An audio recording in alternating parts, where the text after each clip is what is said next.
I have your attention, please.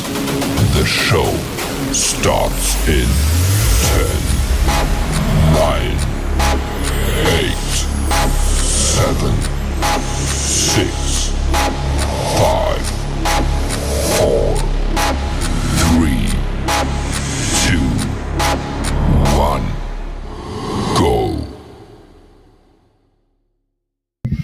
Hey everybody, and welcome back to the Kryptonite Show. Your host Superman in the house, and man, we're gonna have a fun show today. We're probably gonna check out some of the markets and do what we normally do. Looks like we may very well have some special guests, of course. It's Crypto Paradise and a DeFi, Rhino DeFi. That's the way we're gonna go. So it's DeFi today, and of course we're gonna have some of the best teams on PulseChain.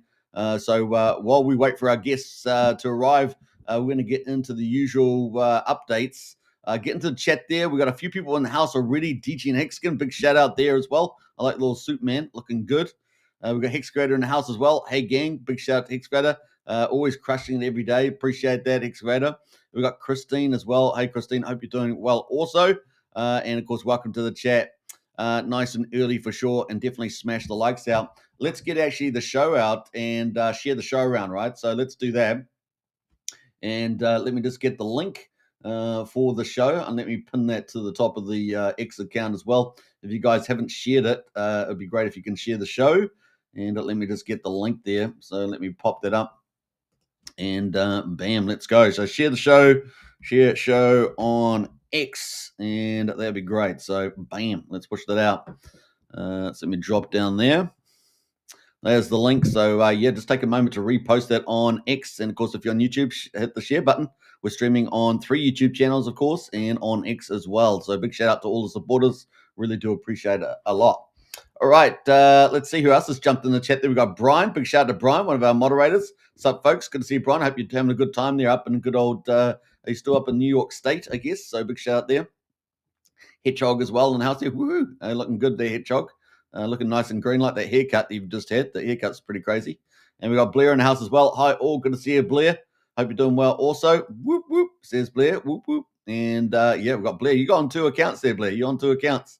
Yeah, definitely share the show out there, folks, and let's get straight into it as we wait for our guests to arrive from Crypto Paradise and, of course, RhinoFi there. Looking forward to that. All right, so let's jump into some of the news, and let's get into that. So we're going to quickly cover the stock markets. Let me just pull up the right screen here. Bam. And let's go. So here we got the S&P 500 slumps as jobs data stokes economic jitters. Now, the job data is some questions have been raised by President Donald Trump, of course, around the wild swings in the numbers, and the adjustments are massive. Really weird how massive the number jumps are. And, of course, he is looking to fire the chief there. So we'll see what happens with that. It was pretty bizarre. Just the adjustment on the numbers was really huge. Of course, the market didn't like that so much because of course, dampening down employment may signal one key factor into potential interest rate cuts, though, for September. So that would fuel that. Obviously, we're waiting for more inflation and things like that to come in, but definitely a possibility. We've got the Dow Jones at the moment down 1.2% at 542 points down, so quite a down day. Obviously, we also had the tariffs get put on many nations. So we're going to talk about that in a minute. A lot of people getting smashed with the 15%, 20%, and even 50% tariffs. We see the S&P 500 down 1.6%, 100 points, and NASDAQ down 2.2% at 472 points. So wiping out a bit of the gains that we've been seeing in this record-breaking run. We've got the US dollar is at 98.4. That is down 1.3% as well. And getting to commodities, we've got West Texas at the moment, $67. So that's down almost 3%, guys. Almost 3%. That's pretty massive. Brent oil there down 3% as well, down $2.26 to $69.44. So that's going to be good at the pump, though, right? Good at the pump. We've got gold at the moment up 2%. $67 to $3,415, and silver up 1% as well to $37.10. That's where we are on the commodities, guys. That's where we are on the commodities. And like I say, payrolls there added only 73,000 rolls last month, below the expectations of 106,000. While the June figure was revised to an additional 14,000 from the original 147,000. How could they get it so wrong? How could they get the number so wild? That's pretty wild.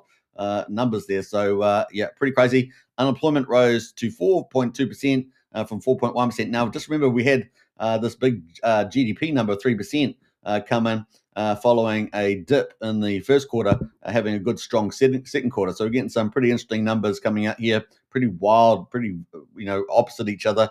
And, of course, analysts from CIBC said, ouch, that was not good. There were massive negative revisions over the prior 2 months, negative 258,000 jobs. So it's a pretty wild from a data set, I think, that wiped out a big chunk of job growth, including the bump in state and local government hiring from last month. So that was in play. The manufacturing sector is now showing much more weakness than the prior data revealed. Today's report shows a different picture of the job market than Jay Powell spoke about earlier this week, and raising the probability of an earlier Fed move. That being said, it depends on how sticky inflation proves in the next few reports, and of course further weakness in the job market. After all, the unemployment is still at reasonable level, and one report, however bad, won't be enough to fully convert all the hawks. Now, the one thing we're going to say about that, we're expecting pretty bullish rally continue with the U.S. economy expanding. Should give a lot more jobs moving into Q3, Q4, and especially into Q1, 2, and 3 next year as Trump's golden age policies start to take effect. And of course, we've seen Scott Bessent talk about that exactly. In fact, Scott Bessent, the Treasury Secretary, has been even building up the stablecoin impact of the Genius Act, even talking about $4 trillion now numbers out there by 2030. I mean, we're about to re-rate just massive, 20x in stablecoins up until 2030. That is the projection there from Treasury Secretary. So we're looking for some pretty big things. And of course, probably within 2 years, we could be up at 4-5% plus economic growth as well. So keep a lookout for that. This might just be that last little blip. And of course, maybe there's some issues with how the stats are being formatted there by the stats team, and maybe if there's any politics going on as well. So that's kind of play there at the moment. We need accurate job numbers, Trump wrote on Truth Social. I've directed my team to fire this Biden political appointee immediately. Like you guys know, so the Democrats have been using the courts, particularly radical court judges in particular states like California, New York, places like that, to try and stop with federal judges a lot of Trump's policies. Now, a lot of those have lost in the Supreme Court, and they've kicked that back to the White House to give them the powers that the president has. So we've had a bit of that politicking going on. The other side of things, of course, is what is their last main thing, right? They've got the Federal Reserve. They've still got that chock full of enough Democrats to be able to do that, like Jerome Powell, a fervent Democrat. And then, of course, we also have the deep state, right? That is really their last big play, is the deep state within the different organizations, what they have left to undermine Trump's agenda, right? They do that in many ways. So that's kind of the play there at the moment. So Trump's still dealing with these sort of last mile things, but has already done a pretty big blow on many fronts to the Democrats and the deep state. And of course, we saw with USAID, right, that the Democrats have run out of money. They were funding their whole regime, the ideological indoctrination of the people and their power grab through USAID and all the other state departments. And of course, that's starting to crumble. So Trump is moving on all fronts. So there is a lot of good progress going there, but it's not yet done, right? And of course, that's what we want to see. We also see the fourth estate being pulled down as well, and slowly and surely. And it's going to be fun to see where we go there. We see a lot of liberals now supporting Trump, and of course, we know Sachs, the AI czar, they're a bunch of liberals, but now they're all pretty much supporting Trump now too. So it's pretty much game on, right? So it's a liberal and conservative alliance. What is left of the liberals, which is kind of, one might argue, part of the mainstream that got squeezed out, and of course the Democrats have gone so far left with Marxists, progressives, and globalists that they really didn't care. It was all about power grab, right? And so games have changed. There's a lot of politics now involved in this move, and of course Trump's trying to underpin it, right? We all obviously see that in the West. We see all the Western powers, trying to undermine Trump as well. We've got New Zealand, my own country, does that. They're a bunch of real losers. And then, of course, Australia, Canada, UK, Europe, we see a lot of this sort of politicking going on where the globalists will not give up. And, of course, they're putting authoritarian policies in place in their own countries, right? Because that's something they control. So we're up against that. So, good times in America. And you guys have the First Amendment. I cannot tell you how powerful the First Amendment is. We already see that the US will be challenging the UK with their a digital sensor law coming up. And of course, that is just 1986. It's very Orwellian, and so yeah, you're lucky in America. All I can say that much. And of course, we're hoping for the best here. We're hoping for the best here in New Zealand, but we've really got a little hope. We've got one guy which is starting to stand up, and so we'll see. We'll see what happens there. So anyway, we've got all that stuff happening with data and what is truth and all that sort of stuff going on there. Trump is clearing shop, and I think it's a good thing. So pretty cool. Now, we don't really know what Jerome Powell is going to do in September. The market is expecting, part of the market, at least 40%, is expecting a rate cut by them, but we really don't know what Jerome Powell is going to do. So we'll have to keep, track on that. So that's pretty much it. Now, also, Trump signed in an executive order. Of course, that's moved markets down dramatically, suddenly shifting gear. And of course, we had that 1st of August deadline. And then, of course, he's placed tariffs on 50% on dozens of countries. So as weeks of negotiation delays, the deadline for the reciprocal tariffs arrived. Now, the reason why is because he's up against these progressive globalist Marxist governments. And of course, they were playing politicking, trying to, take Trump as a bluff. Of course, Trump doesn't bluff. And so, yeah, it was pretty bad. So, yeah, as well. So not bad there. We need Leak to join, says Debita. I did post the link to the Crypto Paradise guys to send you guys. So it looks like that hasn't gone through. So let me get that here for you and post that to you guys. Let me pick that up. All right, so let's see here. Let's go back in. I'm just going to do some admin, guys. So just bear with me. Let me see here. Kryptonite show, and I think we saw Jolly Roger. So we're going to send that to you. I'm going to send you a DM on that one. So hopefully you got access to that and you can get into the studio. And if you could share that around to your team, if you've got more people in your team, they're Jolly Roger coming on. They're really cool. I'm taking that your DBeater. All right, let's see what else is going on. We've got a couple other comments in the chat there. Hey, good to see you. Welcome to DeBita and the RhinoFi guys. Crypto Bro in the house there, reposted the stream. Hey, appreciate that, Crypto Bro. Big shout out. Welcome to the evolution. Indeed. Sean O'Malley there says, buy the dips. Last chance, ladies. Last chance. Yeah, absolutely. All right, so hopefully that helps. Bam. Let's see what else. We've got any other comments in here? I don't know if we've got any other comments. Let's see. We're just jumping up here a little bit here. Hope everyone else has got access there. So yeah, let me know, Davida. I think I've given I sent it to Jolly Roger there. All right. Just checking the messages. So at least I'm on time. I'm on time at least. So let's move on. Let's go forward, guys, with the rest of it, and we'll wait for our guest to arrive. And of course, let's see what else we got going. So that's pretty much where we are at the moment. So 50% tariffs on Brazil. Trump increased tariffs on Canada 35%, and of course also many other countries. Like I say, New Zealand got a tariff letter. So we thought we were going to get 10%. We ended up with 15%. Cause our Prime Minister and our Deputy Prime Minister play silly games, right? They play silly games. They both hate Trump.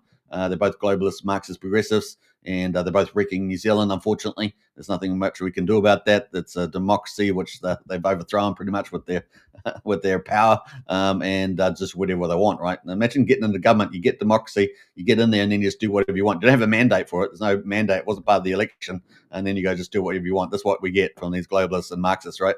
And then they just put in ideology and put in apartheid and all sorts of things. I mean, it's so ridiculous what they've done to our country. And so here we are right now. We've got the rest of the countries, of course, getting a lot of different policies put on them. Mexico, interestingly enough, got a 90-day reprieve. How about that? So obviously Mexico's a little bit different.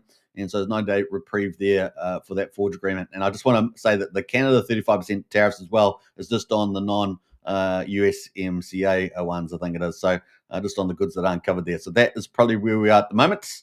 We obviously had some of the Magnificent Seven report as well. And so we've sort of been going through that for earnings season on crypto also. So that's kind of the play at the moment on the old markets. Let's see where the market's expecting the interest rates to go. So we'll quickly talk about that. 6 weeks and 4 days and 17 hours to go until the Fed meeting on the 17th. We now have a switch. So we've flipped from 50% or something like that, expecting a no change in interest rates, It's now gone to 78% on that employment data, those jobs data there. So that's pretty interesting. So we've flipped now to 78% now, expecting a rate cut, plus with the resignation and a potential appointment from Trump as well. That is where we are right now. So pretty cool. It looks like we've got our first guest jumped in here. So a big shout out to Derek's coming in. I've got to set up the studio, but that is where we are right now, which is probably perfect because we're going to be getting into some crypto commentary and have a good discussion with the guys as they come in. So let me set this all up. And if you guys aren't in there in the chat, get in the chat there. Let's say you got any questions for RhinoFi or Crypto Paradise as well, and put that in the chat now as we go. So let me just set this up, and bam, let's go. So we're going to add Derek on the screen there. It's got to do some modifications, and let's go. Bam. All right. So we've got a few other placeholders here as well. I might get rid of those.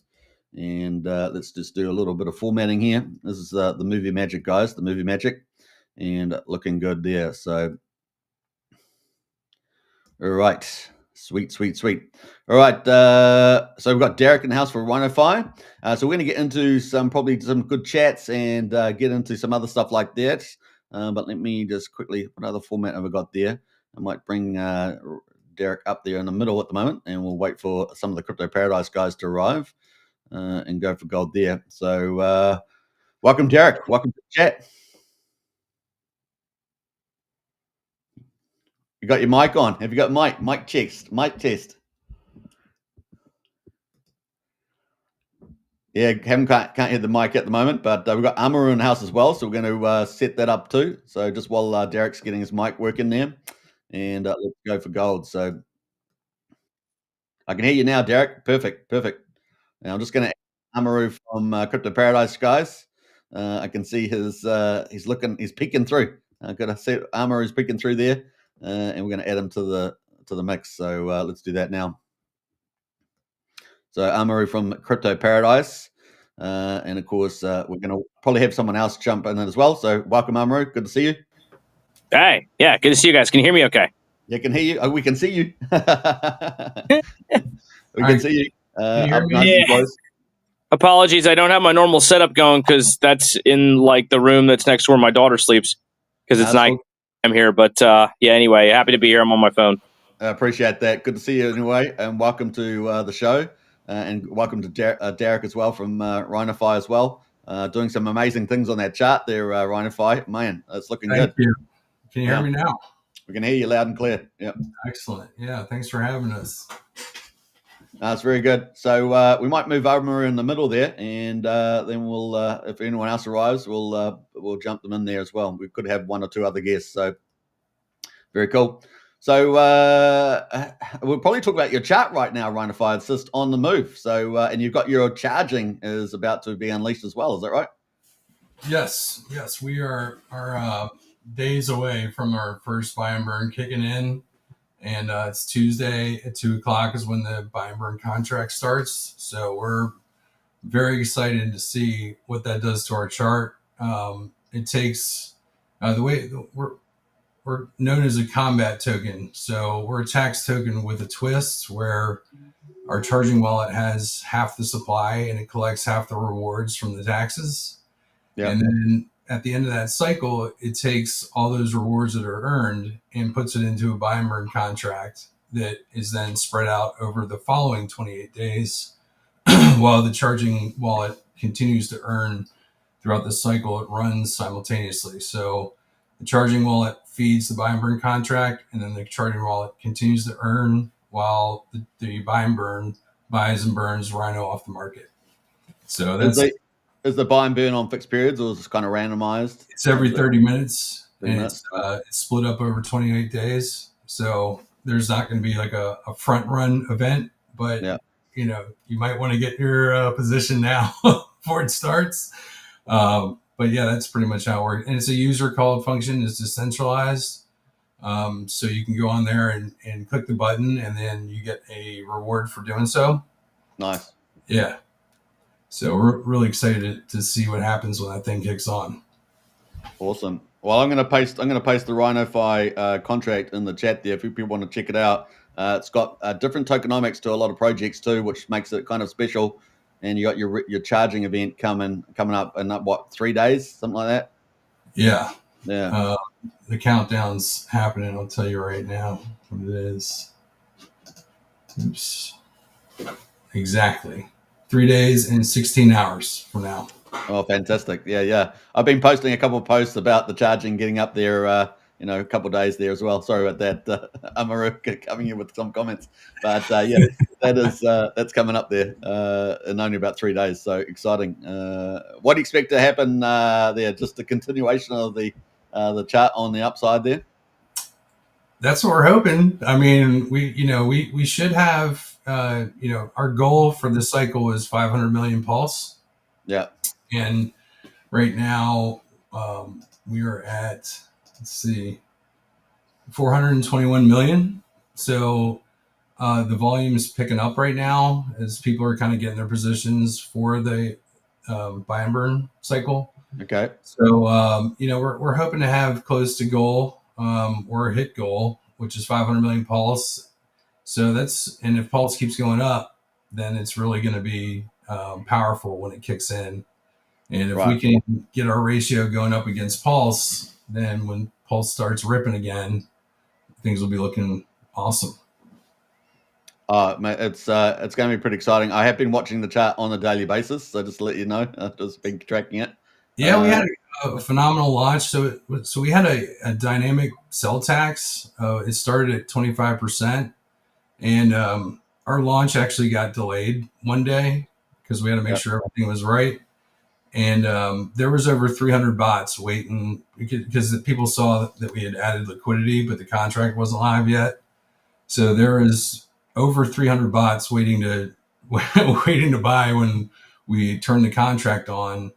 So all those bots exited at paying a 25% tax on the way out, and it brought in a lot of revenue for the protocol. So it kickstarted our the charging cycle, and looks like we're going to hit goal going into cycle 2 in the buy and burn and work like a champ. So that sell tax is going to be going down to 6 and 6. Buy sell at least 6% once the cycle's over. So it did its job through the launch phase. Harvested a lot of pulse rewards from that, and it's working beautifully.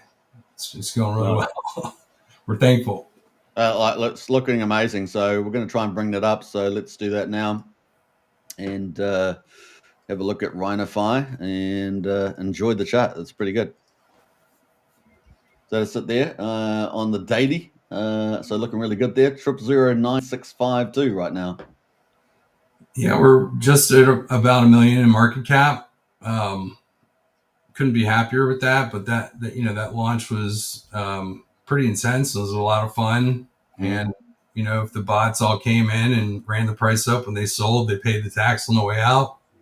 Thank you very much. So, and it's really going to reward long-term holders, because the long-term holders that are still here are going to get the benefits of the buy and burn. So, I kind of expect to see this type of launch being mimicked in the future because it's worked so well.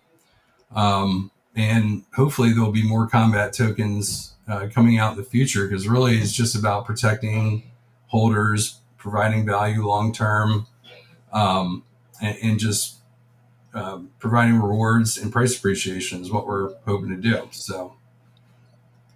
Oh, fantastic. Yeah. All right.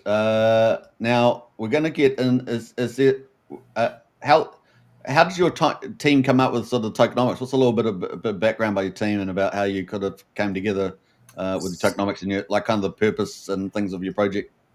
Right. So Jolly Roger and I have been friends for 15 years. Been in crypto a long time. I got totally housed in 2017. Yeah. I got out of crypto for a long time, came back with Hex, and have just been, PulseChain sacrificer, PulseX sacrificer, joined a lot of different groups on PulseChain. So I'm in No Permissions with Randy Larsky. I'm in Access Alive, Crispy Man, Sloth. Right. Yeah. All the guys. Yeah. So I've been, being part of that community. learning from them. Just really got the hankering to build something. We kind of went through all the issues that we saw in the market with, when the token volume goes down, how can you protect your investors, right? Yeah. So we kind of went through each different problem that we saw in the market, and we built around that, trying to build a product that would be, awesome for long-term holding. Nice. Yeah. No, it's looking, honestly, the chart looks fantastic. You got the charging in a couple of days. Your community is growing. You got fantastic branding. You got a good working relationship with Crypto Paradise, which is pretty exciting. It's all going pretty well from my looks. Yeah, we've been working with Crypto Paradise. These guys are awesome. They have an awesome token, great community. We share a lot of the same values, and it just was a good fit for us to, kind of hitch our wagon to their marketing machine, and it's been great. Yeah. Really, they're great advisors, and it's just been a great relationship so far. Fantastic. Yeah. Well, we've got the chart there, so people can find all the socials on there as well. So if you want to definitely sign up to Telegram and get involved in the community, I think that's the best way to start. And of course, you can follow them on Twitter or X here, and also check out the website, which is pretty groovy too. We might just have a quick look at that now. It's looking pretty good. So join the stampede, and the chart looks like it's definitely stampeding. So it's looking pretty good. But you actually got the charging cycle on the website, 3 days, 16 hours to go. And that gives a bit of excitement as well. So there's two unique things on our contracts that we'd never seen before. We had to build from the ground up. One was the charging wallet, and the other was the dynamic cell tax. So something cool about the dynamic cell tax is that it's based on the individual's wallet, not the protocol. So depending when you came in, you would have, if you were first one in, then you would have like the lowest sale tax at any point in time, right? Because it's just specific to your wallet. Yeah. And then the charging cycle we've never seen before. We had to really rack our brain and think about all the different variables to come up with that concept. And the guys that build the tech were our development team. Excellent development team. I mean, I couldn't thank them enough. They're really great to work with, and they're just fantastic. So everything's working as designed. It's been great. If you go to the stats, check that out. I mean, we've had a lot of Pulse distributed to almost $1 billion Pulse, and only been around for a few days, right? So yeah. I mean, your timing in the cycle is, it's pretty much close to perfect. Any project that's kind of launching now, 24 days ago. It didn't hurt that Pulse decided to go up right after we launched, so that helped out a lot. And then we're in the SolidX community and the Gelato community. Chris is one of our good buddies, so that was kind of an easy way for us to market to people that we're already involved with as far as the tokens that we're burning. And so far so good. I mean, we've had 1.5% of the overall supply, but a burn for Rhino, but 50% of the supply is already in the charging wallet in a contract that's never going to be what will only happen with that will go down if we don't hit our goal of 500 million. Yeah. So really there's 250 million tokens in the circulating supply. So it's more like almost 6% of the circulating supply has been burnt already, which is phenomenal. I see that you've got a Solid X here. What's the angle with that? Buying Solid X and burning that? We're all part of that group, right? No permissions and Access Alive. We might be big bag holders. Who knows? So it's a great. We love that token. I mean, Solid X is in one of your Magnificent Seven, right? Yeah, that's right. You've been listening closely. Yeah, that's right. I've been watching you for years, by the way. Fantastic! All right, I appreciate that. To be on here with you. Yeah. And then Gelato Chris has been an advisor to us. We've also participated in his token. He's an awesome person to know and be friends with. And, so those were kind of easy decisions for us on how we wanted to start out. And, those are things that we're going to be rolling out a DAO, and we're going to be able to switch our protocol actually has 8 different reward tokens that we can choose from. Okay. And SolidX is one, Gelato, Hex, PulseX, eHex, Inc., Gelato, and Pulse, right? And Rhino can be one of them as well. So, depending on the season or whatever the market is calling for, we can switch those rewards up, which is going to be a DAO function in the future. And then we're also going to be, if you go to enter dashboard on the drop down upper right. Yeah. Or manage LP, sorry. Manage LP, yep. Yeah. So we have Adapt, which you can provide liquidity with Rhino in like all these 28 different pairs. So fantastic. We realize that we're pretty late to the game as far as a tax token, but we have the charging cycle and whatnot. We're like, hey, we need a way for users to provide liquidity so we can get our web out there so that we can get bot volume, AMM volume for fees in the future. So that was kind of the strategy on that. Okay.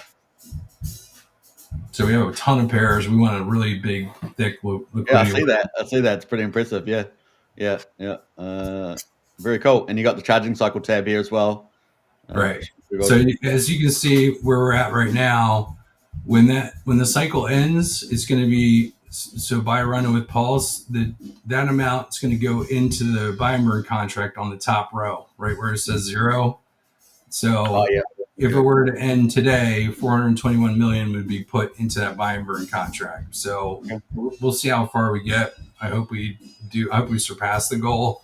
And then that will kick into the buying contract or the buy and burn contract. And then the charging cycle keeps on going and earning cycle after cycle. And it just repeats. And, whatever the charging cycle ends up with after 28 days, kicks in the buy and burn, and then it continues on month after month. Nice. I like it. It's great. And then this chart's going to get a lot more love, in there. I mean, that's the goal, So hopefully, if we get 500 million, that's probably close to $30,000 of buy pressure over the month.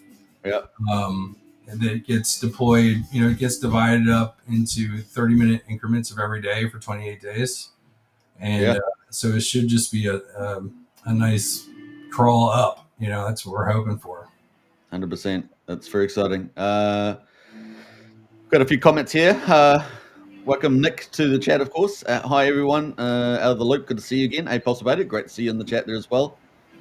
Looking very, very cool. It looks like we've got someone dropped a whole ton of memberships. A big shout out to Foxy there. 5 Kryptonite Show memberships. Big shout out. We got Blobfish King getting one. GGN as well. Harry Williams, big shout out. And Marmite and a Big Bully as well. So congratulations on your Kryptonite Show memberships. And special thanks to Foxy for giving those out. Awesome stuff. Crypto Pro says building incentivized webs. Let's chat. There we go. There's a little contact there, Derek, there for that one. So nice. All right. So looking good there. Hey, Nick, welcome to the chat. And what's going on? Yeah, good to see you. Crypto Paradise in the house along with Amaru. So big shout out there. Appreciate it. Yeah, I don't know what I missed. I had the time zones wrong. I just got back from golfing for a buddy's birthday. Shot a pretty good round, so I was hoping to see a little more green on the charts when we got back, just like I touched all the green grass. But we're here to talk PulseChain, talk RhinoFi, talk the Surf token with Crypto Paradise. So another great show with you here. So shout out to everybody watching. Yeah, great. It's great. So we got the PulseChain chart in front of us after we've just been talking about RhinoFi, getting good overview from Derek on that one. And RhinoFi's looking really hot as well, so it's good. And we got some good drum music. And we got the weekly on PulseChain. I saw you give out a little video update earlier, Nick. So you got some chart patterns about the cup and handle, where we might be going to next. This is the chart at the moment that I use, just as with moving averages and the RSI. What's your view? Maybe you can transpose some of that onto your commentary here. Yeah, I mean, the cup and handle is what I was looking for, and we gave a buy down around 25.85. That was the handle for the cup. We met the target on the cup and handle right around 4,000, and we had some consolidation there and continued higher. So now on a bigger time frame, I'm looking at like an Adam and Eve. When this is a pullback, this could get as deep as 4,200 and still be good, still be bullish, with upside targets of 6,900 to 7,250 would be the next stop. Nice. And things look good. I mean, up only season for PulseChain is close. You had Richard Hart warn you. You're seeing an influx of capital come across the Liberty Swap Bridge, and you see bullish chart pattern play out off the lows over and over. You had the small cup and handle, then you had the ascending triangle, and now you're working on an Adam and Eve, and these targets just continue to get higher. And every time you just do a minor reset, things look good. So from a TA perspective and from some of these patterns, things are playing out almost too perfect to where it's like either other people are seeing this as well, or Richard Hart has said that he knows how to paint a chart. And he's painting it almost perfect if you're looking at these measured moves. So higher for PulseChain. Obviously, we're seeing some weakness in Bitcoin and Ethereum, but PulseChain can still, give up another 5% drop and still remain bullish. And this is just a bullish retest of that breakout level. No, fantastic insights. Yeah, I did repost that clip because it was really, really good. And perfect time on this little run that we had, a little bit of pullback. People wondering what's going on next. And I think you answered it really well in that little clip. So if you guys haven't seen that, check out obviously Crypto Paradise, Nick Hellman, Amaru, and of course on the Crypto Night Show we posted that out. Now we got the weekly candle right here. So I got weekly candles. We got this big long-term downtrend, and we punched through it in the last couple of days, and just wondering where you think that might be going to. Now obviously we've got about 2 days left by my counts on this weekly candle to finish over that long-term resistance there and the angular downline there that we've been in. What's your thoughts on that? Obviously, you just said that the downside might be 42, 4,300, but the upside could be 69. And so do you think we're going to, more probable than not, that we're going to make it over that line? Or I think for that downtrend line, I think Richard Hart himself is probably watching that candle very closely. So I think he might even try to artificially pump it if Ethereum remains weak over this duration. I don't know how much longer we got to that closes, but I think we still got a little bit of time here. And I would like to close above that, obviously, and that would play in perfectly with an Adam and an Eve target around that 7,000 level. So I think Richard Hart knows what he's doing. He knows the time is now to get this rolling, and hopefully the broader market kind of helps us out here. Like I said, I was surprised to come back from golf and see Bitcoin here at 113. But even on Bitcoin, if you look at my Bitcoin TA I've been putting out, downside support is around 12,500, and we're wicking not even quite there, but close to that level. This still looks like a big bull flag for me on Bitcoin with an upside objective around 132,000, 133.5. So I'm not worried here yet. If we start breaking out some of those lower levels, maybe we need to reevaluate, but I'm still leaning bullish, and I know Crypto Amaru is as well. Yeah. Bringing Amaru, big welcome, of course. And what's your thoughts, Amaru, on some of this price action? Always bullish. Always bullish. Always bullish on crypto. Because my time horizon is years. My time horizon is years. So I look, do I know where it's going to be tomorrow? No. Do I give a shit? No. Because I'm not planning on selling tomorrow. So that's what I always preach. Nick's the TA guy. He got that stuff down pat. He's got his trading group. They're making money. Plenty of, they're making tons of wins, doing what they do. I'm just a long-term holder. So, I'm a simple guy. So I'm not too worried really at all about Bitcoin, Ethereum, and even PulseChain. Honestly, I think PulseChain is going to be just fine. I don't know if Richard Hart is going to be the guy that steps in or just the wider market, but I think PulseChain's highly, highly, highly undervalued, no matter how you slice it. And when Ethereum's back above, 4,800, 5,000, and it's, price discovery, PulseChain's going to be much, much higher than that, as well. So I'm not worried at all. Things are looking good. And I will say one thing before, if we get into any surf discussion, for those who are potentially interested in RhinoFi, only invest in RhinoFi if you like making passive income and if you like charts that go up. If you like getting wrecked, just stay, it's not for you. So, I'm just teasing, but no, really, I've been investing in RhinoFi since, day one, essentially, of its launch. We helped launch their token. A lot of our DAO members are invested, and it's done incredibly well, not only from a chart and price performance standpoint, but if you're providing LP, within their protocol. For instance, I'm staking and providing LP on the Surf and Rhino pair. Mm-hmm. I don't remember how much exactly I put in. Maybe it was a couple $1,000s worth of, total tokens on either side.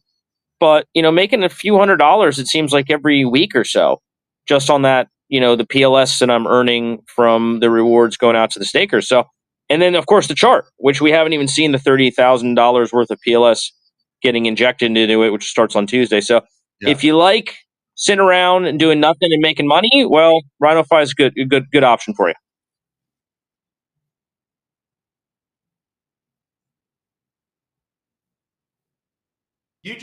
What a great shill that is. That's amazing. If you hate, that's how I look at RhinoFi. I mean, honestly, it's like that's how I think about it. It's fantastic. I think what you said might have even gone better than me wearing this hat. Like I thought all I had to do was wear the hat, but saying what you said, that was brilliant. Thank you for that. I love it. Yeah, Pat, my pleasure. Super bullish.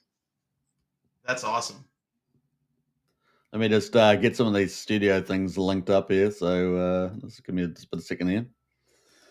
I like Albert Daniels' comment. Like that's all we need. It's the most undervalued gem in his radar, Surf and Rhino. Like we need to hire him too. I love all you guys. All right, so we got welcome, Jolly Roger. By the way. Oh yeah, sorry. I just interjected. I didn't know the format. I should shut the fuck up. Sorry. No. It's all good. We're enjoying your hat. It's a great entertainment, but my studio syncing is not working for me at the moment, so I'm just trying to get it fixed up. Yeah, all it did is it put a frame around me with saying that I'm on the stage, so I didn't click anything. I promise. Yeah, and just so you guys know how Superman rolls is family friendly around here, so Oh, sorry about that. Oh yes, that's right. Yeah, it's a PG show. Yeah, PG show. Yeah. That's right. Yeah, very good. I should have warned you beforehand. No big deal. Yeah. Let's see if we can go back to this. Yeah, I'm sorry. I'm just having trouble with syncing the studio transition, but let's see if it works here. All right. Well, it's not really changing. So at the moment, we've got Jolly Roger taking up the whole screen from the looks of it. Is that what we've got going?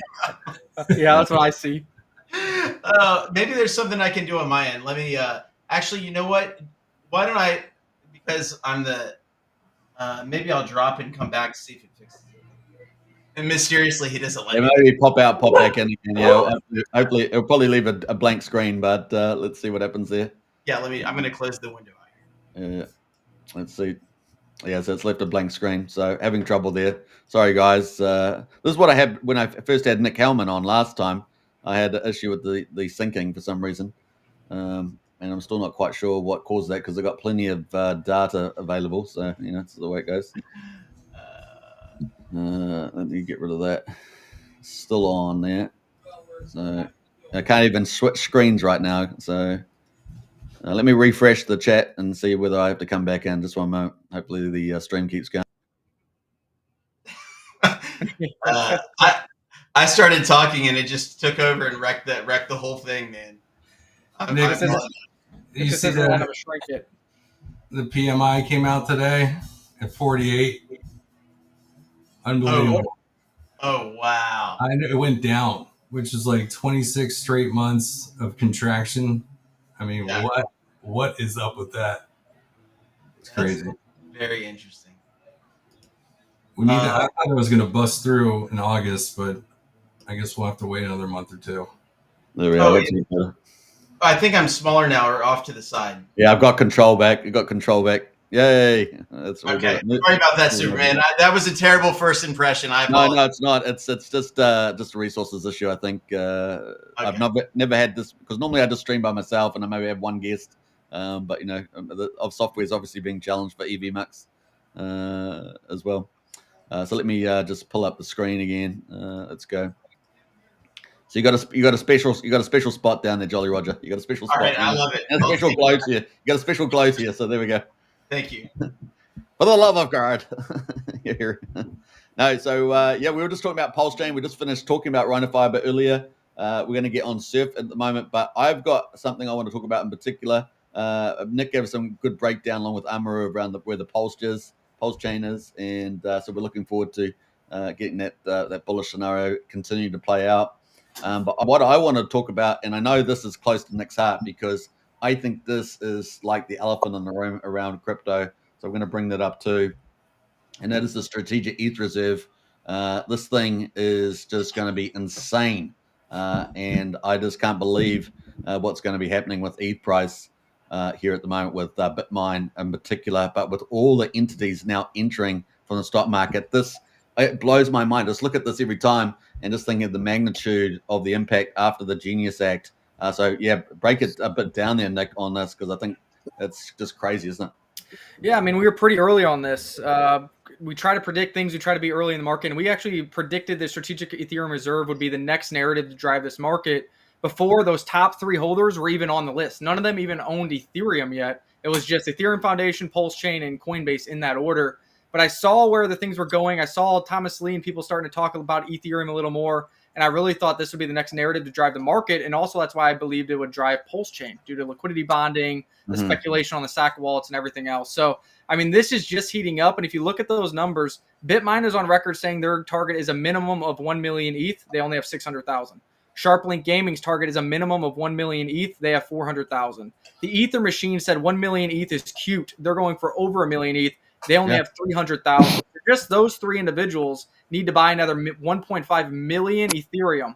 Also, what I think people doesn't understand is people are like, oh, there's inflation on Ethereum.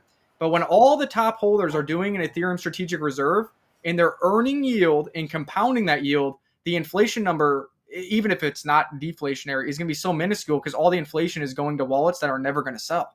Yeah. So I think the upside potential here is massive. We're seeing more and more people come online with this. And our prediction of this becoming a reality is just getting started. That's, of course, what sent Ethereum from 1,600 to 3,900. And I think it's going to send it much higher. You know, the next target we've had on the books is 4,250. But really, once you break above 5,000, you know, that's price discovery mode. And what I think is interesting is Bitcoin is already at 2x of its previous all-time high. Ethereum is still $1,200 away from its previous all-time high.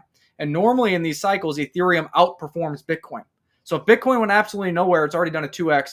Ethereum should do at least a 3, 4, 5x of its previous all-time high, which was $5,000. So, you know, I've been saying on the books, if Bitcoin went to $244,000, I think Ethereum could go to $22,035. Those are 2 big ifs. We need to see what Bitcoin does. But I think the upside potential is up there. And now you're starting to see Thomas Lee talking about $60,000 Bitcoin. You have other analysts talking about $16,000 Bitcoin. It was only a month ago that people were happy if we saw another $4,000 Bitcoin. So those numbers are starting to inch up as people see the potential of all these strategic reserve companies and how much capital they are buying and allocating to Ethereum. Yeah, Amaru, Jolly Roger, you got thoughts on this? Because it is insane, and that's a great summary, Nick. It's just mind-boggling. Not bullish enough. You're not bullish enough. Not bullish enough, yeah. Bullish enough on PulseChain. This stuff can go much higher and much faster than people realize, especially after, look, we've been through pretty nasty bear market for altcoins. Everyone's got bear market PTSD. But things can move very, very fast, as we've seen. Right? It didn't take a whole heck of a lot of adoption and buy pressure. Yeah, I mean, billions, certainly billions, but not a lot in terms of the overall market cap of Ethereum, right? To 2x the price in a matter of 30 days. So, you know, these things can go very fast. Will it be up only? No. In all likelihood, you're going to have consolidation periods. We see one today. But if you just kind of zoom out, you think ahead a little bit. Today was actually an important day, I think, because Powell was proven wrong. You know, yesterday he's out there saying, or 2 days ago, one of the press conference was, well, you know, we can't cut rates because inflation might rear its ugly head again and the labor market looks fine. Oh, really, Powell? Huh. Then why is it that they just revised the job numbers down like 75% in the last 2 months? And then the prior month that just came in well on our expectation. So the labor market's cracking. And now the betting markets are suggesting that there's an 80% chance they're going to cut rates in September. We know what that means for risk assets, particularly those that are viewed of similar as like a tech stock, like an Ethereum. So yeah, we're early. We're still early in this cycle. I don't know if we hit 22,000, but I think 10,000 is, I mean, almost a conservative target for ETH at this point. Wouldn't you guys say? Yeah, Tom Lee was talking $15,000 for this year, and that's not the top of the cycle for him. So, and I know a very famous guy, Nick Hellman, is talking about 30K. And I've seen some people talk about 60K, but I think 30K is very doable, given what we've got going on here with all these institutions coming in buying Ethereum, and as Nick's saying, doing staking and more sophisticated, issuances like Strategy is, with the NAV and the issuance of leverage shares in it and all that sort of stuff. And they create a way more value on paper for themselves, don't they? That way. Jolly Roger, you got any views on this? Because this is insane, man. This is just, every time I look at it every day, I'm just going, this is just going to be crazy bull run. It's comforting, because when you see things, because especially the guys that have been involved in PulseChain for a while, you hold on to that hopium, right? But then you want hopium to be backed with raw numbers and facts. Well, then point to the strategic reserve, and you don't need to look much further. Like, that should be a warm blanket to go to bed at night, thinking, okay, if I'm in crypto, if I'm in PulseChain, which has one of the largest strategic reserves, I'm in the right spot to catapult and slingshot. I mean, it's gonna give so much more stability and innovation, I think, on Ethereum. It's like it's setting up the future in the right way, and it's smart. So I think, I don't know. I can't say anything more bullish than what Amaru already said. So, but yeah, it's a great thing to take a look at, and I also check that page from time to time, and it always makes me feel like more positive and bullish. All these treasury, all these T's now have been added in, and look at them all coming in. Bit Digital, BTSS. I mean, they're all just coming in. We've got a whole ton of new entrances as well. GameSquare, ETH Strategy, Int Chains, and look, I think this list is going to get really big. BTC Digital coming in there. And we've got a couple of new entrants down the bottom here. I mean, you have to have at least 100 to get on the list. We've got Centurus, ETHZilla, FG Nexus, and I think we're just going to see more and more come into this list. I think it's just an opening salvo. Nick, your thoughts on that? Yeah, and I think what's important to reiterate, and I think a lot of people watching the show probably understand this because you're on PulseChain, and part of the selling point for PulseChain is, the leverage and speculation of ETH success. But whether you own Ethereum or not, you want to root for Ethereum, because Ethereum really drives the alt market. Whether you're on BSC network, you're on Solana, you're on Ethereum chain, you're on PulseChain, it doesn't matter. Ethereum creates risk on appetite for altcoins. It gets new retail into the market that can buy your bags that you're already in because you were early, and it creates more volume. And on the case of PulseChain, there's a lot of token tax tokens that have done very well. And in order to get more momentum with those, you need to see transaction volume. That's what feeds the machines. That's what feeds the liquidity webs. And that's what I'm excited to see. Yeah. Now, obviously, PulseChain is sitting at number 5 here. I guess it's reasonable to expect this to slowly be pushed down. For me, probably maybe down to number 10 by the time we get to sort of November, December, maybe. Yeah. Any thoughts on that? Yeah, we've talked about that before. Go ahead, Almaru, if you want to go. I was going to say that would be bullish, wouldn't it? Yeah. Because it wouldn't mean, in my view, that Richard Hart's selling off his ETH, or the SAC wallet's like abandoning ETH or something like that. It would just mean that more companies accumulated a whole shit ton of ETH and came on later, which is what we've already seen, right? Like, if you look at the top 3 here, I can't actually see your screen presently, but top 2 or 3, I think, are essentially new entrants. I mean, they're all new. Yeah, I mean, these SBAT, Bitmine, I mean, these companies are like a month old. I mean, the companies themselves existed before, but as ETH's kind of strategic reserve companies, they're new. What I think you're going to see is essentially a replication of what we saw with the Bitcoin strategic reserve companies. All the, people aren't dumb. If you were the owner of like a struggling business that's listed on the NASDAQ or wherever, right? Your core business is struggling a little bit, and you look over here and you see, oh wow, look what Bitmine did. Look what Michael Saylor did. They took their business, which was so-so. I mean, I don't even know what Michael Saylor's company actually sells. I think like some kind of software. And he like 100x the value of his company just by buying Bitcoin. So I'm going to do that. Now, is it going to work for every company? Probably not. But you're going to see hundreds and hundreds and hundreds of these, especially with the ETH one, I think, because the ETH one, you can stake the ETH to earn like a 3 or 4% yield. You can't do that on the Bitcoin ones.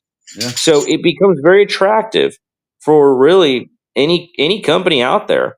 Business might be struggling. I want to juice my stock price. I want to raise a bunch of money, buy this asset, stake it to earn more money.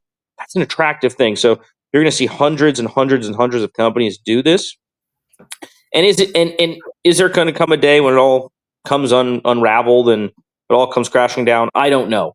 But for now, I mean, we're in bull mode, and I think you're just starting to see this. Starting to see the adoption, I should say. Yeah.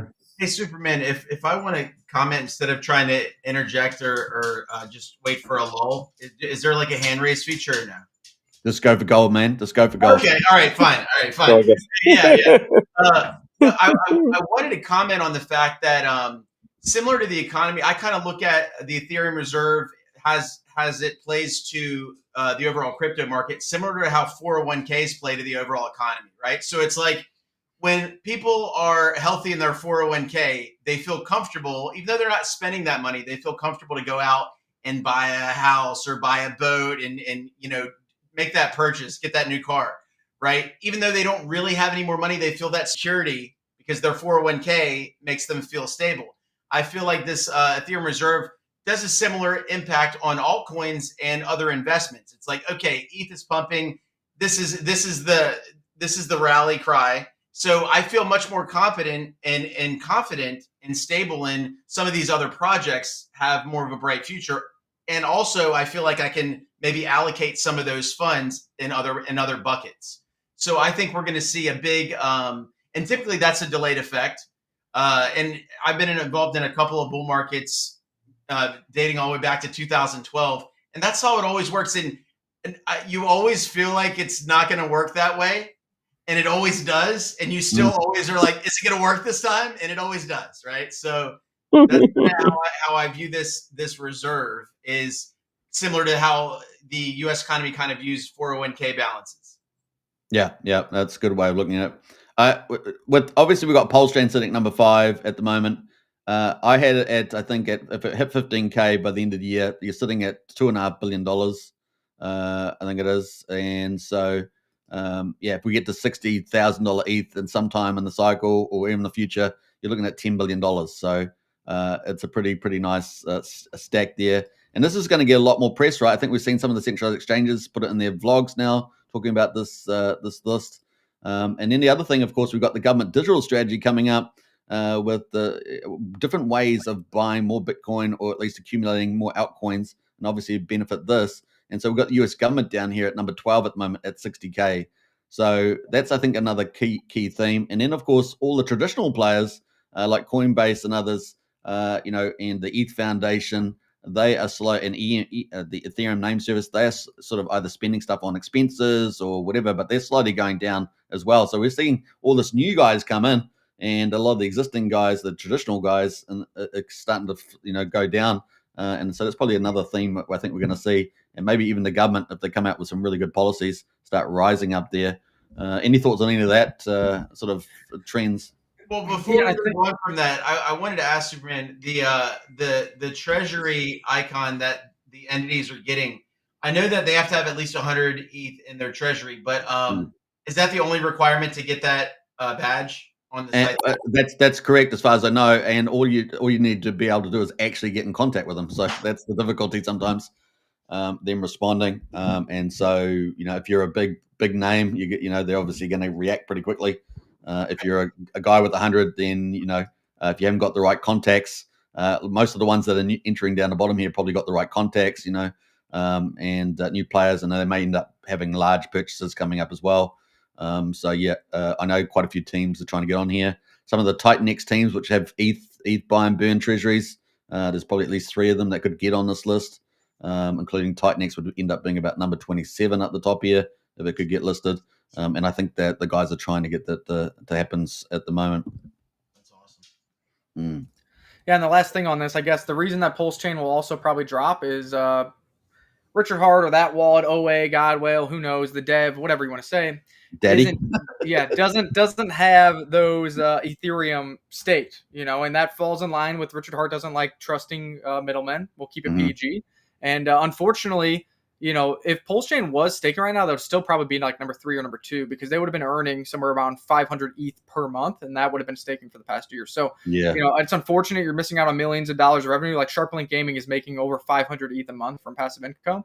But that's another reason they'll fall down. A lot of the other treasury companies are putting that Ethereum to work to get DeFi yield and then compounding that yield versus the PulseChain Stack wallet, at least to this point, has not tried to earn any yield with that Ethereum holding. Yeah. So, I mean, the other thing is, there's the old Hex AA lobby ETH running around somewhere out there too. Obviously, people have made different analysis of how big Richard Hart's, Bitcoin mining from 2011 is ETH mining from 2016, and all the fork copies and all that. So there's lots of all that sitting out there. Also, as you mentioned earlier, the OA coins that he obviously controls 95%. And of course, he's just staked a lot of it, right, for lower inflation. This is some really big game things here. And let's not forget that he got the PulseChain stack on this strategic reserve early.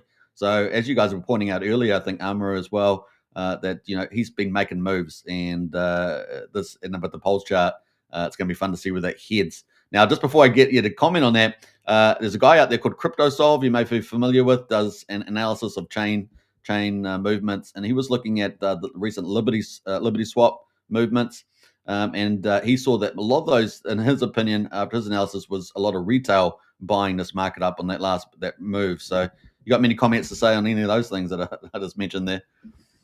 I haven't seen that chain analysis, but that would be good to see because that means that there definitely was some injected capital from Richard Hart. Like I guarantee there was, but it's good to see that there was a lot of smaller transactions. I think I saw that pop up on the thread. A lot of them were between $100 to $600 or $100 to $6,000. It was all like, which would be retail, which is good to see because that just shows you it does not take many green candles to get people to see and want to get onboarded to a new opportunity to make the gains. And people are already coming across the bridge. Obviously, Crypto Paradise has been trying to get people across the bridge. First with PTGC, then with the Surf token, then with the RhinoFi and Vox and the emit farms and some of these other things because they're seeing the opportunity. Plus, we're talking about in the shows, we're talking about in the private groups, like, oh, we just made more gains or made this. Like people get the FOMO, they're going to chase the green candles. And now with Liberty Swap, you can literally, with a couple clicks, go from virtually any EVM compatible chain to PulseChain, very low fee, almost instantaneous, and you can do up to $6,000 per transaction. No KYC. So that's what you want to see. And it's working flawlessly already. And I think it's just starting to warm up. Yeah. It's pretty exciting to see. I'm just going to be adding someone into the studio here because we're going to get this moving. But if you guys want for me to, if you guys ever want for me to contact Richard Hart and tell him to pull some of that money from ETH into PulseChain, just let me know and I'll text him. It's something it's been on my list, but just tell me how many millions of dollars you want me to tell him to bring in, and then we'll coordinate it. Let me buy a little more Surf and Rhino first, and then let him know. So give us a couple days here to accumulate a bit more, if you don't mind. Just give me the signal. we're bowling partners. Hey, look, we're gonna call Richard and we're gonna get him on the show. Don't worry, it's coming. But wait, he might arrive any time. You just never know. Who's that? Oh, okay. Wait, Richard. Wait in the green room. Right in the green room. I'm having Howard Stern flashbacks. We got to get the door knocking. Yeah. So talking about that because I want to get into Surf token. I want to talk about that next up. But just all this stuff is so bullish. Richard Hart making a lot of moves this year. And we've also obviously had all these ETH institutions now wanting to buy millions of ETH. I mean, that's what we're probably huge amount. I mean, 35% is around. I think ETH is staked. There's only 120 million ETH, and these guys, we've gone from 100,000 ETH on that list to 2.2 million or something. And these guys want to get probably, I mean, on those institutions, maybe 10 to 15, 20 million. I mean, it's some big numbers. It's just crazy. All right, so let me I'm going to pull up that. I'm going to pull up the charts. So for Surf token, And just let me know what you guys think about anything else in the macro picture that we're not really haven't discussed yet. Obviously, we had big tariff slaps by the Trump administration. Where do you think that might be going? Well, I think that's a story that will be forgotten by Monday. Yeah. What we saw happen with the tariffs is, okay, initial shock. Oh my God, tariffs. It's not something had been a part of U.S. policy, trade policy for years. Trump went heavy initially, but, we obviously learned that was a part of the negotiations. So I think this story is basically old news. They continue to announce deals too, by the way. So it's not like massive tariffs across the board. Some are, some countries are getting 15%, some are getting higher, but a lot of them, these deals are getting negotiated. So I don't think that was the cause of the crash. Maybe a little bit today. I think, the thing that we need to look out for is how bad is this labor market going to get over the next few months? That's my greater fear. And then what's the Fed response going to be? And we've been on record saying this is playing out exactly like last summer when Powell dragged his feet, refused to cut rates, and then in September was essentially forced to do a jumbo cut, or maybe it was political, do a jumbo cut. So does that happen? Does that play out again? I don't know. But we could be in line for a jumbo cut, a 50 basis point cut in September. But I think at a minimum, we're going to get a 25 basis point cut. So, yeah, a little bit of volatility here and, FUD around tariffs. But remember, markets were all-time highs. All the stock markets were all-time highs. Bitcoin is all-time highs. Okay, Ethereum wasn't, but it's heading that way. So a little bit of a correction here, a little bit of a cooling off period is completely normal. And I think, next week, these tariffs are going to be completely forgotten. Yeah. I see there's a 90-day extension on Mexico as well. So giving them a bit more room, which I thought was unusual, but it's I guess a closer relationship with all the car production and everything else, the labor. Well, yeah. No, I'll tell you what it is, because I follow this pretty closely. I got a condo down in Mexico. Yeah. So I follow. Trump likes the president of Mexico, Claudia Sheinbaum. He does not like the president of Canada, Mark Carney. Right. It's pretty obvious what's going on here. Because Mark Carney's kind of being an asshole, and he's not really playing the game with Trump, and I think the president of Mexico is. So that's really what because he's going heavy on Canada, and it's just hilarious. Meanwhile, Mexico's getting the soft treatment. So it's this is what you get with Trump. But hey, it's kind of working. It's kind of working. We were talking on our show earlier. It's kind of working. Like the markets look great. Gas prices down. Egg prices are down. You can go on and on about the wins. The Israel-Iran war got resolved. So you say what you will about him. I mean, it seems like things are going pretty good. Yeah. We also saw we have seen a ton of trade deals in the top 10.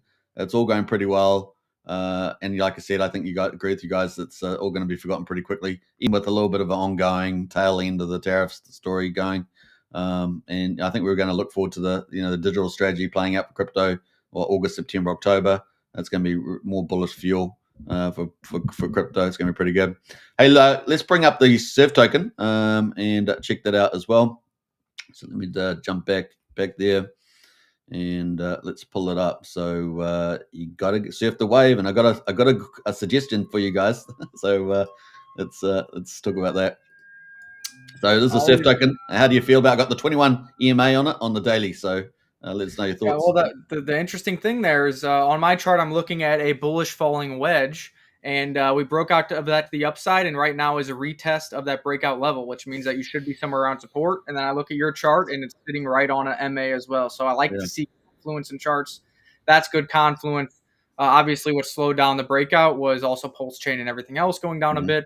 But we're here for the long term. We're confident in continued success with the Surf token.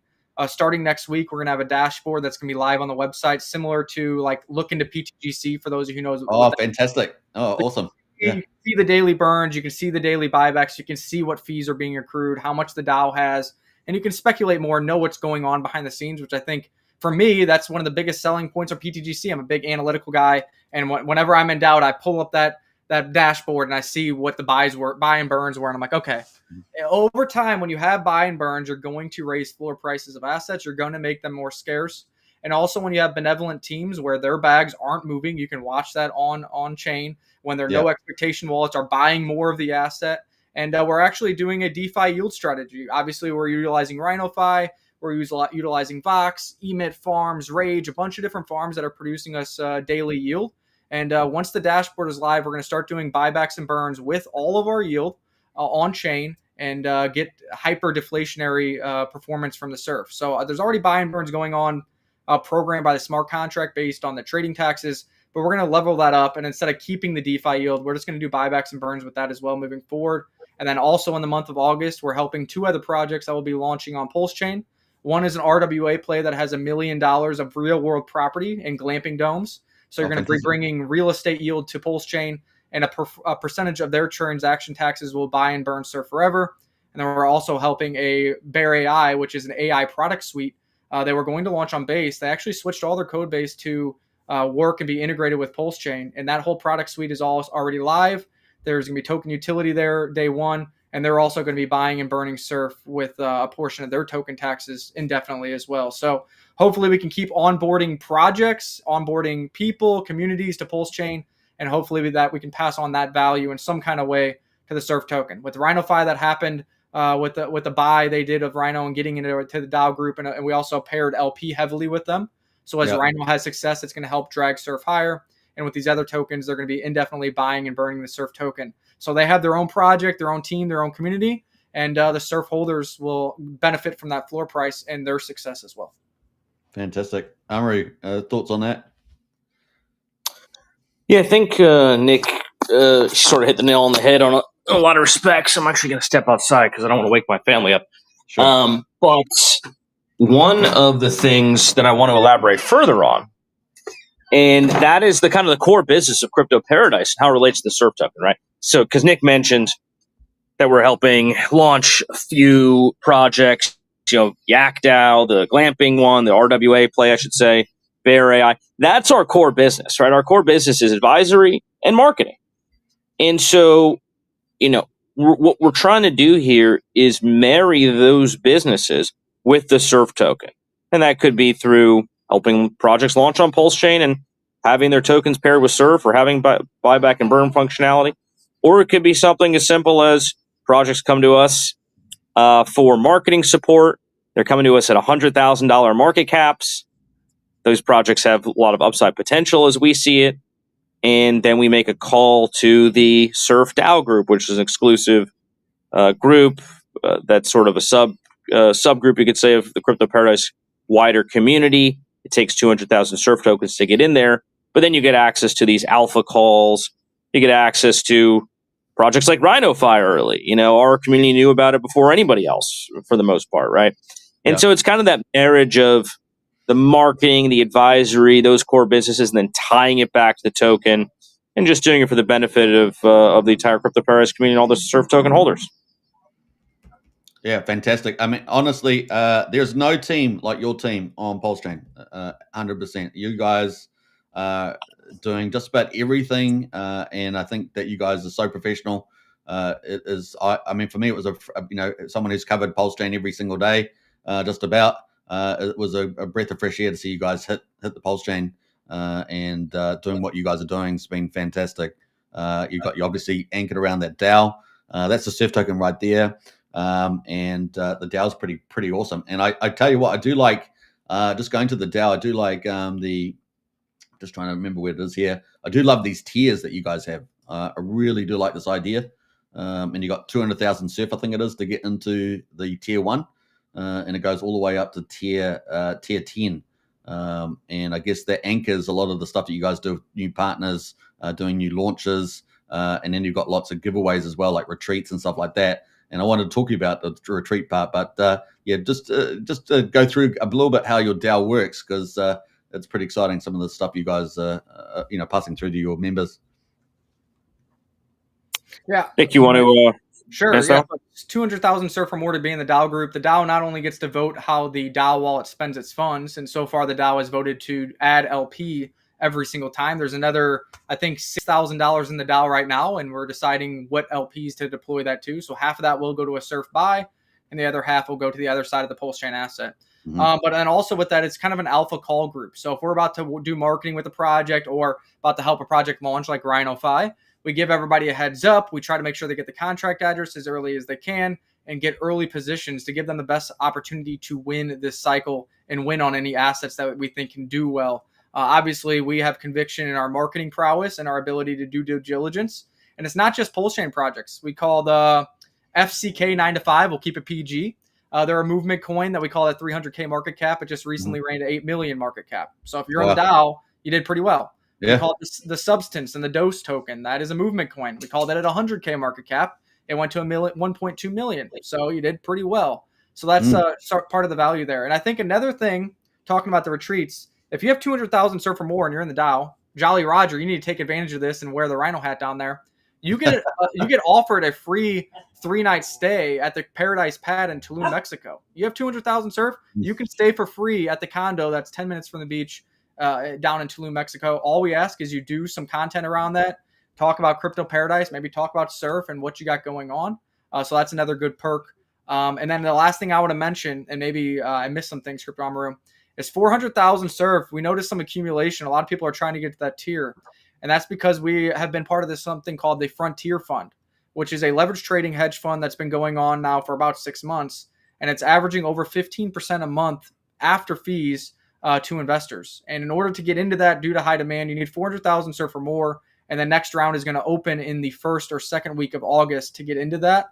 And, that's been a great opportunity to put a portion of your portfolio into somebody else's hands. They trade Bitcoin, Ethereum, Solana, and you get monthly payouts if you want. And like I said, it's been 15% per month, every month after fees for 6 months running. So that's just some of the opportunities that we try to give. As the bull market heats up, you're going to get more alpha calls because we're going to get more people wanting to market. We're going to get some more insight and some more info with some of these teams. And there's going to be more projects like RhinoFi that are launching that are going to do very well and go up into the right. And you're going to be one of the early buyers. You're going to be able to get in there at 40K, 100K market cap and ride these things to millions as this market heats up. Yeah, fantastic. Well, they won't be quite like RhinoFi because we're original, but they'll try, and that's. The other big thing that you guys do is you guys do a couple of shows. You do daily shows now, which is fantastic. But you also do X Spaces and other stuff like that. How's that going? How's that in terms of reach and engagement and topics that you guys? I mean, we're a marketing business, first and foremost, and so spaces, live streams, recorded videos, short form videos, that's our bread and butter, right? Yeah. The live streams, the daily live streams, are a relatively new thing. We felt like, okay, market's heating up, time to put the foot on the gas pedal and bring as much value as we can to our community and to the wider crypto space. And it's going incredibly well, I'd say. We're averaging, 600, 700, 800 views every single day across X and YouTube for these live streams. Yeah. So fantastic. And they're long form. It's us chatting for an hour about the markets and particular altcoins and politics and just life in general. And it's been resonating very well. And I think it's been a big value add for projects like RhinoFi, for example, because we're obviously investing in RhinoFi or working with RhinoFi. So we get to talk about RhinoFi every day, or, not every day, but, every other day, something notable happens. We check out the chart, do an analysis, talk about the catalysts that are coming. Oh, charging cycle's coming, $30,000 buy, get in now, blah, blah, blah. So it's been going really well. I think it's going to continue to grow.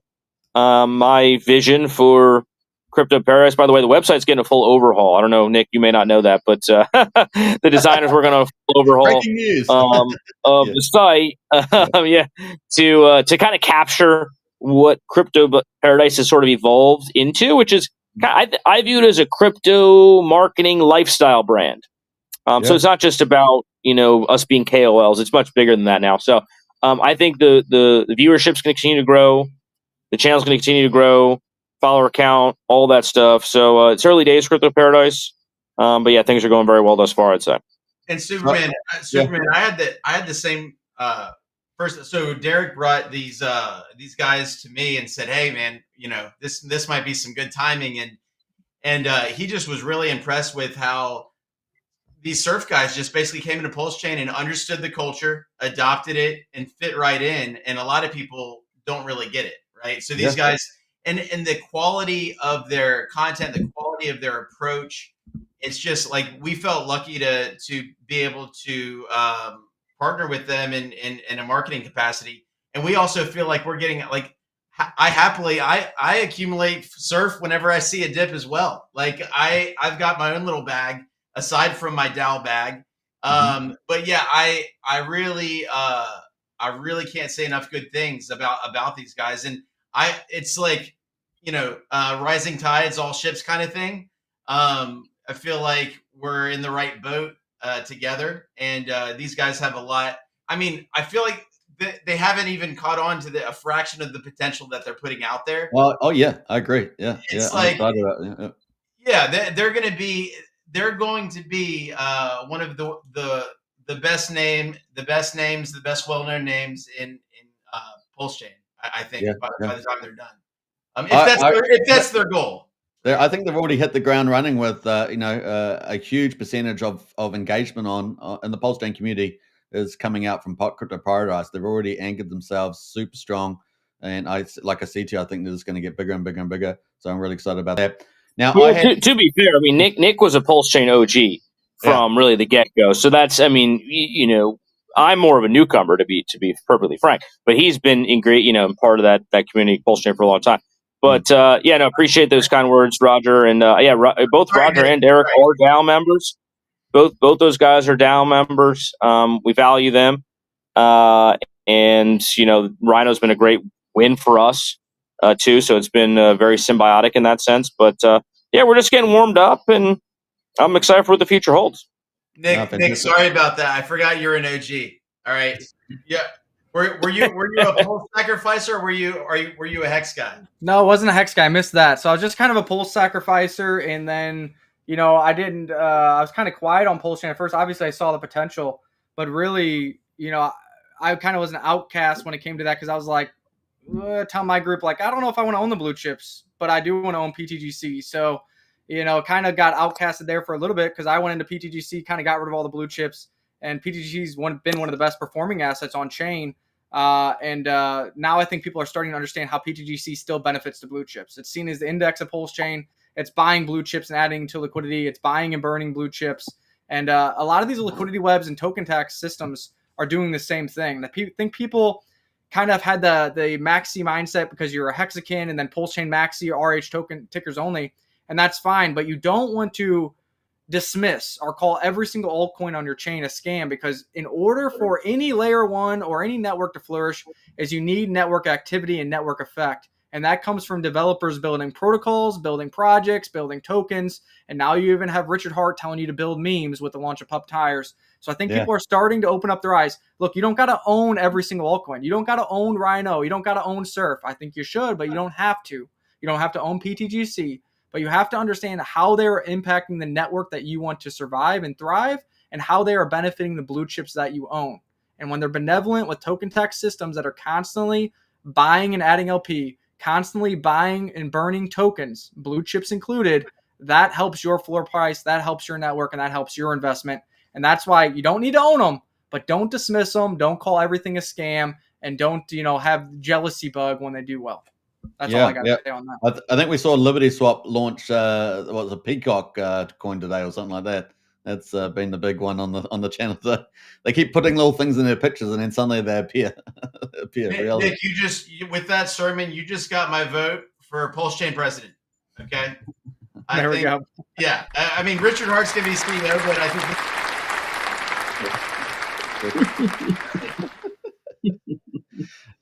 We got a few people in the chat here. We got Tyndell. Big shout out to Tyndell. He's really big in the PulseChain community, so big shout out to Tyndell.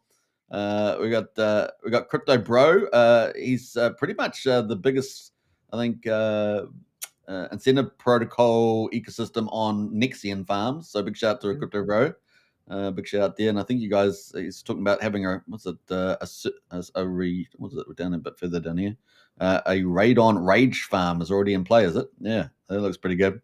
A Surf Rage farm. There we go. On Nexian's already live, so check that out. And what else we got here? We got another comment here as well. I think we had Goo God, another founder in the house. Big shout out there, Goo God. The king is here, and the queen, and all the rest of them. They're looking pretty good. Big shout out there, Goo God. And I think we've also got another founder here, Heartwood Dog. Yeah, good old Hog is here. If you don't know, if you guys check out the anime series, but amazing stuff. And I think chapter 11's out now, so big shout out to Heartwood Dog in the chat there also. Yeah, pretty exciting stuff there. Albert says Surf and Rhino are still the most undervalued gems in my radar there. That's from Albert. So nice. Some good comments there. And of course, I think we had Crypto MVS, our promotional lead at the Crypto Night Show, editor-in-chief of the Monster Thread, which is crushing it out there as well every week. I think we're up to week 13, can you believe it? And hitting well over 30,000 views now of dedicated PulseChain viewers. So big shout out there, Crypto MVS. Keep up the great work. And yeah, we've got Brennan, our TA guy, in the house there, here for the alpha. And yeah, they've been dropping it, that's for sure.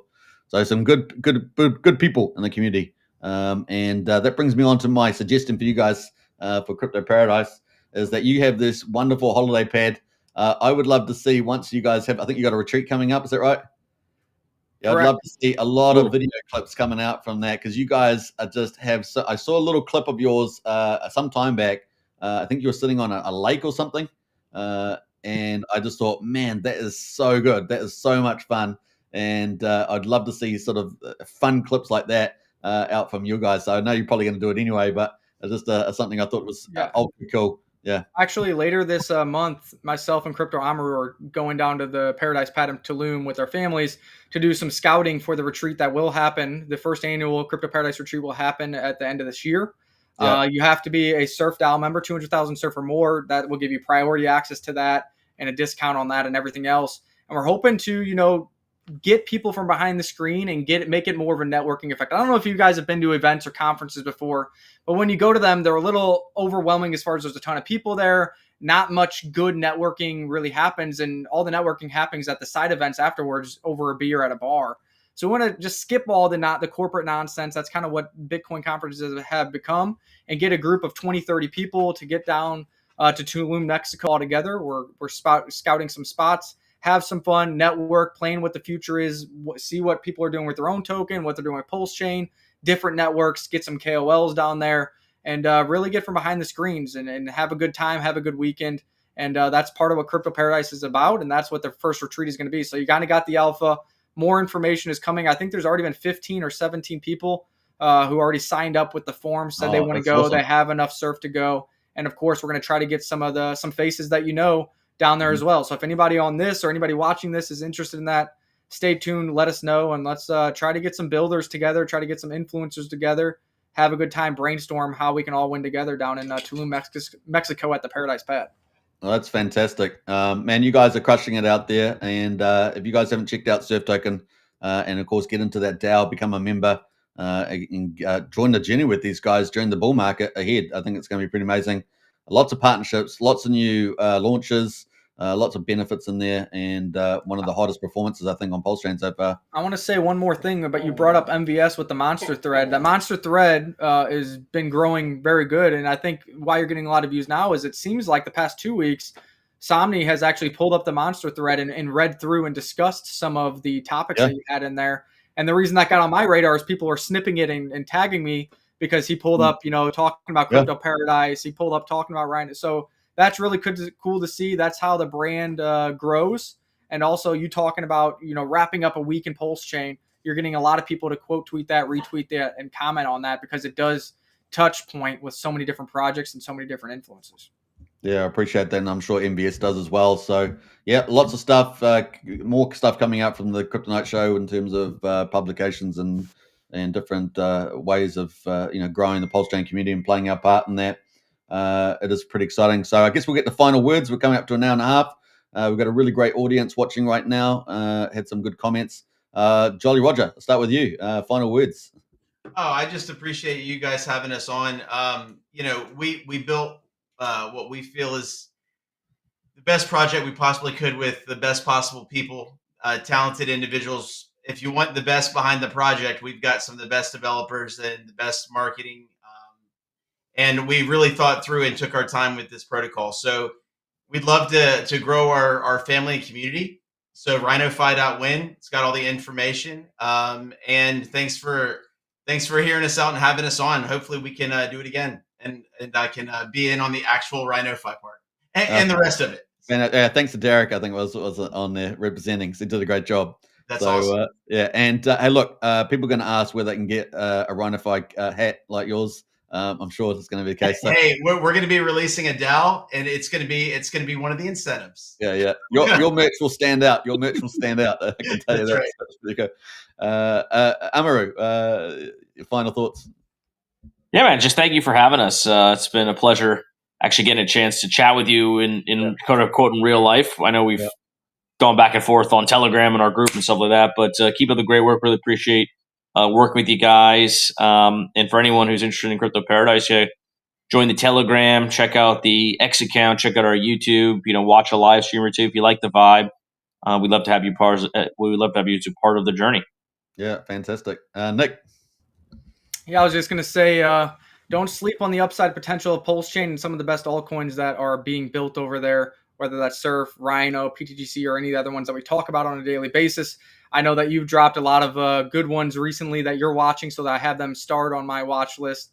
If you want to learn more about Crypto Paradise, because it's kind of hard to encapsulate everything that we do, just go to cryptoparadise.net, start clicking around on the tabs. You'll get a feel for it, and I'm sure somewhere on one of those tabs, you'll find a benefit, you'll find some alpha, and you'll get rewarded for being a part of the community. So hope to see you guys there. Hope to see you guys riding this wave together. And PulseChain upside is massive this cycle. And Superman, I forgot to mention, you guys probably talked about it. We do have three days, 14 hours, 58 minutes, and 9 seconds before the charging cycle begins this epic journey that we're on. So really, it's all been leading up to that. And that dump that dump of economic energy from the launch is delayed into that. So 3 days, 14 hours, 57 minutes, and 52 seconds. So that's awesome, man. We're looking forward to your charging countdown. Keep a look. We're down to almost 3 days, guys. So definitely check it out. We've got everyone in the chat there's enjoyed the show, and a big shout out to you guys. Hey, look, there's so much happening on PulseChain, Crypto Paradise, RhinoFi. They're at the frontier of it. Check them out. And look, there's so many more protocols coming. Richard Hart's on the move. Marketing's only within 3 weeks away. We've got awesome stuff with Liberty Swap and cool things like that happening. It is getting exciting. And apparently the stock market wants to buy up Ethereum. So we're happy with that too. I hope you guys enjoyed it. And we'll have to have you guys on again soon. So looking forward to it. And, have a great time in Mexico. Mexico coming up. All right, take care. Thanks, brother. Appreciate it, guys. Thank you. Guys. Bye-bye. Bye.